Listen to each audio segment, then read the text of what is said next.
पिछले 8 महीनों से एक अदृश्य वायरस जिसका नाम है कोरोना वायरस, उसने तबाही मचा के रखी हुई है। आप लोग भी हमसे बार बार ये सवाल पूछते हैं कि आखिर फुल एंड फाइनल कोरोना की वैक्सीन आएगी कब। आप लोगों में से कई लोग हैं जो इससे कंफ्यूज भी हो जाते हैं कि हर दिन कोई ना कोई कोरोना पे अपडेट आता रहता है। लेकिन मैं आपसे आज कहूंगी कि पूरी दुनिया भर में 33 ऐसी वैक्सीन कंपनियां हैं जो अपने ह्यूमन ट्रायल में चल रही हैं, और यही वजह है कि हर दिन इस पर कोई ना कोई अपडेट आता रहता है। लेकिन आज जो मैं आपके लिए खबर लेकर आई हूँ, ये एक बड़ी खबर है। इसमें सिर्फ एक वैक्सीन के बारे में बात नहीं करेंगे, इसमें आज हम 3 वैक्सीन के बारे में बात करेंगे जिसमें 90% तक सकारात्मक रिजल्ट रहे हैं कोरोना को लेकर। नमस्कार, मैं हूं आपके साथ श्रेया बहुगुणा और आप देख रहे हैं न्यूज तक। आज जो हम आपके लिए वीडियो पेश कर रहे हैं वो किसी न्यूज अपडेट या फिर किसी के स्टेटमेंट पर आधारित नहीं है, बल्कि आज जो वीडियो हम आपके लिए पेश करने वाले हैं वो तथ्यों पर आधारित है, फैक्ट्स पर आधारित है। दरअसल एक कंपनी है जो कि अमेरिका के साथ साथ पूरी दुनिया भर की वैक्सीन की प्रोग्रेस पर नजर रखती है और इसका नाम है एयरफिनिटी लिमिटेड। इसके मुताबिक अमेरिका में 3 ऐसी वैक्सीन कंपनियां हैं जो कि अपने एडवांस स्टेज में हैं और इनके नतीजे भी काफ़ी बेहतरीन रहे हैं। और इनमें से एक ऐसी वैक्सीन है जिसके नतीजे 90% तक सकारात्मक रहे हैं, जो कि अच्छे साइंस है। कौन कौन सी वो कंपनियां हैं, कौन कौन सी वो कोरोना की वैक्सीन है, वो हम आपको बताएंगे। लेकिन अमेरिका में इतनी हड़बड़ी क्यों है वैक्सीन को मार्केट में उतारने की? दरअसल 3 नवंबर को अमेरिका में राष्ट्रपति चुनाव होने वाले हैं और अमेरिका के मौजूदा राष्ट्रपति डोनाल्ड ट्रंप एक बार फिर सत्ता पर काबिज होना चाहते हैं। लेकिन अमेरिका में कोरोना का सबसे ज्यादा और सबसे बुरा प्रभाव पड़ा। 1,65,000 से ज्यादा मौतें अमेरिका ने देखी और अब अमेरिका के राष्ट्रपति डोनाल्ड ट्रंप लोगों को खुश करना चाहते हैं कोरोना की वैक्सीन के जरिए। एयरफिनिटी लिमिटेड के मुताबिक अमेरिका सबसे पहले उस वैक्सीन को लॉन्च कर सकता है जो कोरोना की रोकथाम कर सके, यानी वैक्सीन लगाने के बाद आपको किसी और से कोरोना संक्रमण फिलहाल कोरोना काल में नहीं होगा। एस्ट्राजेनेका की वैक्सीन अमेरिका की ओर से सबसे पहले आ सकती है।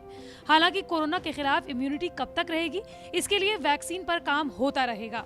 इस वैक्सीन में कोई भी किसी तरह के बड़े साइड इफेक्ट नहीं है। यही नहीं, सितंबर के आखिर तक ब्रिटेन को 3 करोड़ डोज भी मुहैया कराई जाएगी और धीरे धीरे बाकी देशों में भी वैक्सीन पहुंचेगी। दूसरा प्रमुख फैक्ट, अमेरिका में बन रही बाकी 2 वैक्सीन भी मानव परीक्षण में बेहतरीन नतीजों के साथ आगे बढ़ रही हैं। ये दोनों वैक्सीन भी ह्यूमन ट्रायल के तीसरे चरण में हैं। इनका नाम है मॉडर्ना और फाइजर। फाइजर वैक्सीन की खास बात यह है कि फाइजर और बायोएनटेक कंपनी एक साथ मिलकर काम कर रहे हैं। यूरोपीय देश जर्मनी की कंपनी भी अमेरिका के साथ मिलकर काम कर रही है। दोनों वैक्सीन की कंपनियां अक्टूबर में अमेरिका की फूड एंड ड्रग एडमिन के साथ मुलाकात करने वाले हैं, जिससे कंपनियों को आपातकाल मंजूरी मिल सके। तीसरा fact, national institute of allergy and infectious disease के निदेशक एंथनी फाउची के मुताबिक वैक्सीन को बाजार में उतारने से पहले वैसे तो वैक्सीन निर्माता ह्यूमन ट्रायल के सभी रिजल्ट आने के बाद अपने अध्ययन पेश करते हैं, लेकिन कोरोना काल ने सब कुछ बदल कर रख दिया है। कोरोना की वैक्सीन के लिए फाइनल स्टडी से पहले ही इसे आपातकाल में बाजार में उतारने की कोशिश चल रही है। इससे पहले ऑक्सफोर्ड की वैक्सीन के नतीजे नेचर जर्नल में छपे थे, जिसने कोरोना से लड़ने के लिए सबसे पहले उम्मीदें बांधी थी। फाइजर पहली ऐसी वैक्सीन बन सकती है जो 15 अक्टूबर तक दुनिया के सामने वैक्सीन का डेटा पेश कर सकती है। एंथनी फाउची भी वैक्सीन पर इशारों में कह चुके हैं कि अक्टूबर तक वैक्सीन आना मुश्किल है, लेकिन नामुमकिन नहीं। भारत में भी 2 देसी वैक्सीन का ह्यूमन ट्रायल चल रहा है। भारत में भी किसी भी वैक्सीन को the central drugs standard control organisation मंजूरी देता है, चाहे वो भारत की हो या फिर किसी और देश की।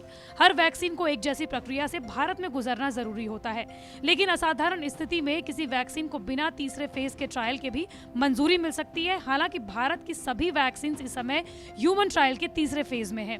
वहीं भारत की वैक्सीन भारत में कोरोना संक्रमण और उसके अलग अलग लक्षण को देखकर ही बनाई गई है। यही वजह है कि CDSCO से लेकर ICMR हर कोई सरकारी संस्था किसी भी तरह की मंजूरी सरकार से राय लेने के बाद ही देगा। सीरम इंस्टीट्यूट भी ऑक्सफोर्ड यूनिवर्सिटी के साथ मिलकर कोविशील्ड नाम की वैक्सीन बना रही है। उसे भारत में जल्द ही उतारा जा सकता है। सरकार राष्ट्रीय टीकाकरण कार्यक्रम यानी कि NIP के तहत इस वैक्सीन को मुफ्त में बांटने की योजना बना रही है।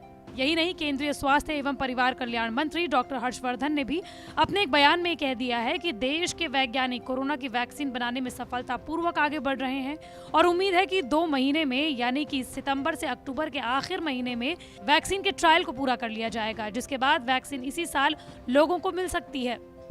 अब हर कोई ये राह देख रहा है कि जिस तरीके से कोरोना के केस बढ़ते जा रहे हैं, ऐसे में कोरोना की वैक्सीन जल्द से जल्द आ जाए।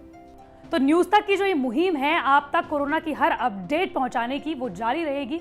मंडे टू फ्राइडे में इसी तरह के वीडियो आप तक लाती रहूंगी। अगर आप भी किसी टॉपिक के बारे में जानना चाहते हैं तो कमेंट बॉक्स पर ज़रूर बताएं।